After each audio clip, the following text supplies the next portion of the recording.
He's on the road providing emergency medical services, the first of its kind in this country. A very warm welcome to this show. Thank you. I mean, this is a primarily public enterprise. This is something that should have been handled by the government or public hospitals and so on and so forth. That you, as a private individual, has started this. I mean, you have 3 ambulances and you're providing service in case of emergency. Yeah. What prompted you to do that? Is it business or public service? Actually, I started to do this because I was working for the last, I can say, 18 years in Black Lion Hospital. Anesthetist? As an anesthetist. I'm a nurse anesthetist. This is that you very frequently see the problem that people are suffering against, because whenever a car accident or anything happen to the person will come to Black Lion Hospital with non-professionally, without handling the problem. For example, if the person is bleeding, there is no way to arrest bleeding. If the person is not breathing, there is no professional way which can potentially fill the gap between the scene and the hospital. This is what you daily, I can say, daily see whenever you are working in that big referral and teaching hospital. The hospital is doing his job when the person is reached to the operation theater or otherwise, but the pre-hospital care is, I can say, is not as such applicable, except some. What do you mean applicable? Before I start, you know, when accident happen, people are not well oriented about how to act, what to do at the scene of the accident. They simply bring the patient to the hospital. At the gate of the hospital, even at the OPD level, we are not as such well organized to immediately act whether the person may not breathe, which doesn't give time for that. You don't have to be a professional, an expert in... You don't have to be, but you need to have what to do at the scene of the accident, because unless and otherwise you know that, you may be traumatic to the person. For example, if a car crash happens and if the first responders, usually the traffic police, don't know how to take that person from the vehicle and how to stop bleeding, how to breathe, how to position, then they become traumatic. They are eager and ambitious enough to help him, but if they are not handling it properly, we can't say that the victim is really assisted. So that working for the last so many years there, it is my dream to have a private emergency medical service. Then after So in most cases, what you're saying is, in most cases, people run into accident. When they bring them to the hospital, they are pretty much dead. I mean, yeah. Is that what you're saying? Yeah, I'm just saying. That's why you're involved in this? Yeah, this is very frequently seen in hospital. If you ask anybody in Black Lion Hospital, this is something that you can frequently see. So give me examples. I mean, what kind of for example, one day I was at the gate of the outpatient department. Of the Black Lion Hospital? Yeah, it was my turn to be in the hospital in the evening time.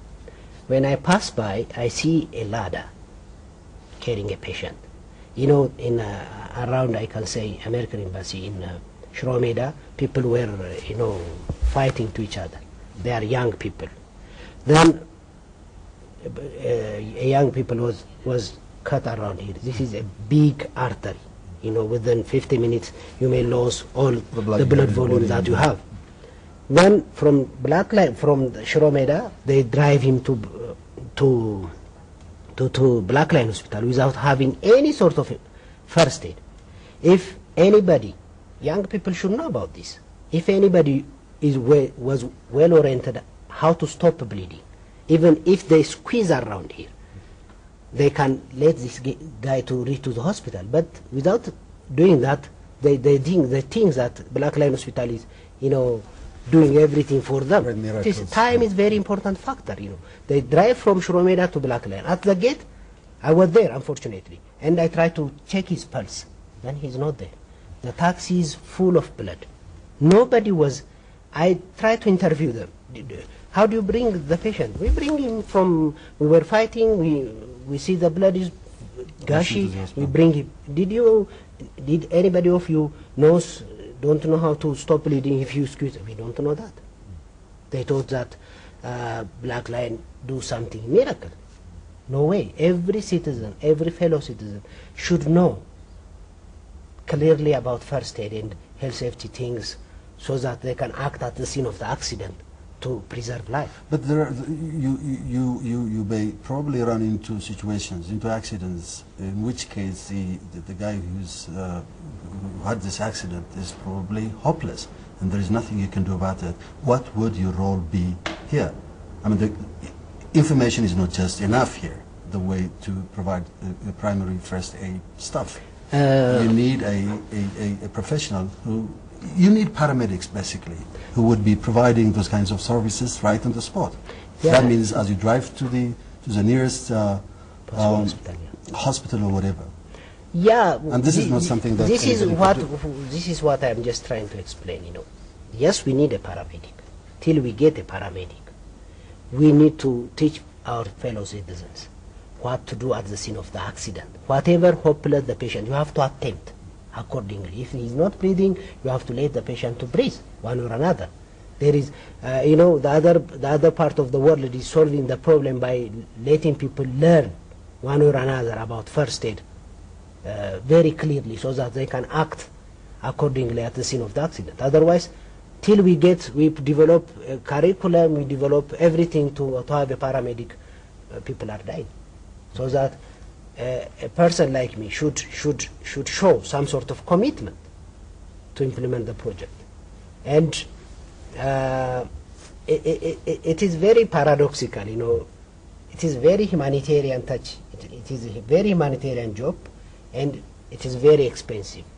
Not for only for us, like poor country like my country, and even for those affluent societies, paramedical training and paramedical service is very expensive. Absolutely. So that we need to assist people. At the same time, we need to have a sort of reimbursement mechanism, so that when you help this guy, you need to confirm that you will help the next guy by making the project sustainable. Business. It's a business. Absolutely. Okay, just give us a guided tour into one of your ambulances, into the interior.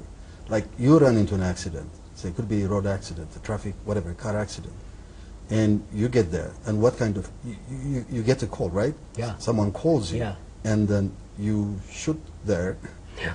And then what do you do? What is it that you do? For example, give me an example of what you've done in the last 3 months since you started your operations. Okay. What does...